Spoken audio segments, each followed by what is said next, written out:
Hello everyone, welcome to the channel. आज law of contract की MCQ में हम लोग और भी क्वेश्चंस को यहाँ पे डिस्कस करेंगे। आइए देखते हैं।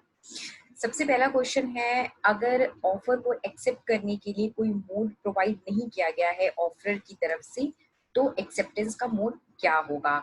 अगर हम सेक्शन 7 देखें तो वहां पे लिखा गया है कि अगर ऑफरर ने कोई मोड प्रोवाइड किया है तो वो उस मोड में होना चाहिए, नहीं तो किसी भी यूजुअल या रीजनेबल मैनर में एक्सेप्टेंस हो सकता है। कॉन्ट्रैक्ट की कैपेसिटी क्या है, कॉम्पिटेंसी जो है वो दिया गया है सेक्शन 11 में। और सेक्शन 11 में कहा गया है कि पर्सन मेजर होना चाहिए और साउंड माइंड का होना चाहिए। और जहां तक साउंड माइंड की बात है उसको फिर फर्दर सेक्शन 12 में डिस्कस किया गया है। और पर्सन जो है वो लीगली कॉम्पिटेंट होना चाहिए कॉन्ट्रैक्ट करने के लिए, उसका फाइनेंशियली या फिजिकली साउंड होना जरूरी नहीं है। कॉन्ट्रैक्ट माइनर के साथ, देखिए मैंने आपको बताया कि मेजर होना जरूरी है और इंडिया में जो मेजर की एज है वो 18 ईयर्स होती है according to Indian Majority Act. यानी माइनर के साथ किया गया कॉन्ट्रैक्ट जो है वो वाइड हो जाता है, ये इन्फोर्सिएबल नहीं है। कंसेंट को हम फ्री कंसेंट कब कहेंगे, तो देखिए फ्री कंसेंट जो है वो सेक्शन 14 के अंदर डिफाइन किया गया है। और अगर वो कोएर्शन, अंडर इन्फ्लुएंस, फ्रॉड या मिसरिप्रेजेंटेशन किसी के भी थ्रू इन्फ्लुएंस ना हो तो हम उसको फ्री कंसेंट कहते हैं। तो यहाँ पे जो आंसर है वो डी होगा, all of the above. Cued pro Q, ये जो टर्म है एक मैगजीन में, इसका मतलब होता है समथिंग फॉर समथिंग, और इसको यूज किया जाता है कंसिडरेशन के पर्सपेक्टिव में, जो सेक्शन 2D के अंदर डिफाइन है। और सेक्शन 25 में कहा गया है कि विदाउट कंसिडरेशन कोई भी एग्रीमेंट वाइड होता है। कंसेंसस एड इडम, ये जो हमारा सेक्शन 13 में कंसेंट डिफाइन किया गया है, जहां पे लिखा गया है कि कोई भी चीज जो same thing in the same sense हो, an agreement upon the same thing in the same sense, इसको ही हम कंसेंसस एड इडम कहते हैं।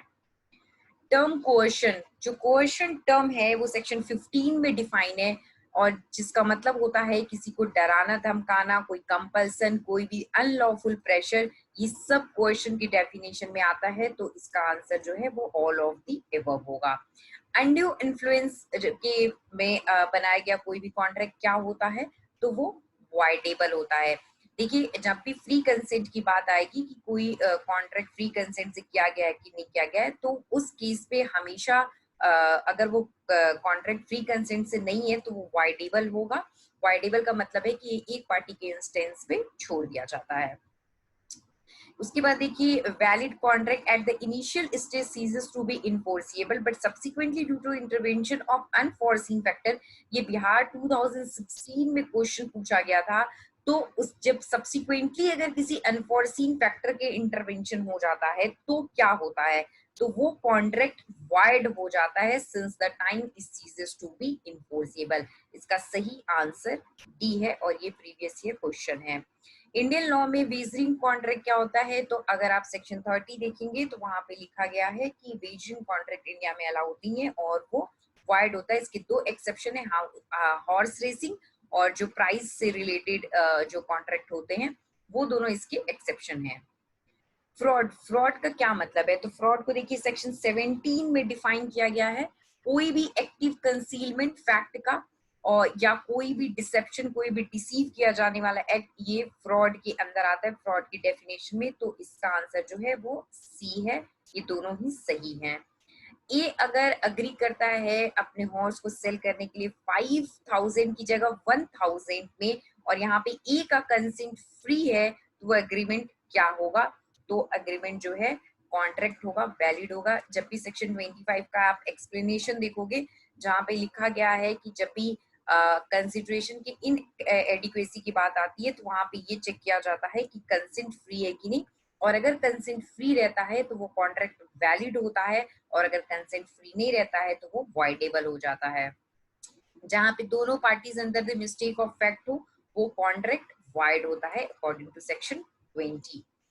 एग्रीमेंट विदाउट कंसिडरेशन, मैंने अभी आपको बताया सेक्शन 25 में लिखा गया है कि कोई भी एग्रीमेंट बिना कंसिडरेशन के वाइड होता है। इसकी 3 एक्सेप्शंस हैं, अगर नेचुरल लव एंड अफेक्शन में वो कॉन्ट्रैक्ट बनाया गया है, या किसी पास्ट वॉलंटरी सर्विस के लिए बनाया गया है, और या टाइम बार्ड डेब्ट के लिए बनाया गया है, तो इन तीनों केसेस में कंसिडरेशन जरूरी नहीं होता है। जब भी माइनर के साथ जो कॉन्ट्रैक्ट बनाया जाता है वो अब इनिशियो होता है, मतलब फ्रॉम द बिगनिंग ही वो वाइड होता है। ये किस केस में हेल्प किया गया था? ये 2013 बिहार पीसीएसजे का क्वेश्चन है। तो ये मोरी बीवी वर्सेस धर्मोदास एक बहुत फेमस और लैंडमार्क जजमेंट है माइनर कॉन्ट्रैक्ट के ऊपर, इस केस में कहा गया था। अनमैरिड रहने का अग्रीमेंट करना, रिस्ट्रेन टू मैरिज सेक्शन 26, वो कॉन्ट्रैक्ट क्या हो जाता है? वाइड हो जाता है। वो एग्रीमेंट जिसकी सर्टेनिटी ना हो, जो अनसर्टेन हो, ये 2013 का क्वेश्चन है, या नॉट कैपेबल ऑफ सर्टेनिटी हो, वो कॉन्ट्रैक्ट भी वॉइड होते हैं। आप यहाँ देखिए जितनी भी एसेंशियल रिक्वायरमेंट है सेक्शन 10 के अंदर एक एग्रीमेंट को कॉन्ट्रैक्ट बनाने के लिए, उसमें से जो भी फुलफिल नहीं होता है वो सब वाइड हो जाते हैं, एक्सेप्ट फ्री कंसेंट का केस। फ्री कंसेंट के केस में वो वाइडेबल रहता है, बाकी केसेस में वाइड हो जाता है, चाहे वो मिस्टेक हो, अनलॉफुल कंसिडरेशन ऑब्जेक्ट हो, अनसर्टेनिटी हो, कोई भी चीज हो, उन सारी केस में वाइड हो जाता है। द कंसिडरेशन और object of an agreement is lawful unless it is forbidden by law, ये सेक्शन 23 में डिफाइन किया गया है। आप देखिए कि जो मिस्टेक ऑफ लॉ है, जो इंडिया में लॉ है, अगर उसका मिस्टेक होता है तो उस कॉन्ट्रैक्ट की वैलिडिटी क्या होगी? तो अकॉर्डिंग टू आपका जो सेक्शन 21 है उसके हिसाब से ये नॉट वॉइडेबल है। Mayor silence amounts a fraud, section 70 का जो एक्सप्लेनेशन है वो कहता है कि सिर्फ साइलेंस जो है वो फ्रॉड क्रिएट नहीं करता है, तो इसका आंसर नो होगा। नेक्स्ट वीडियो में हम और भी क्वेश्चंस को डिस्कस करेंगे। Thank you.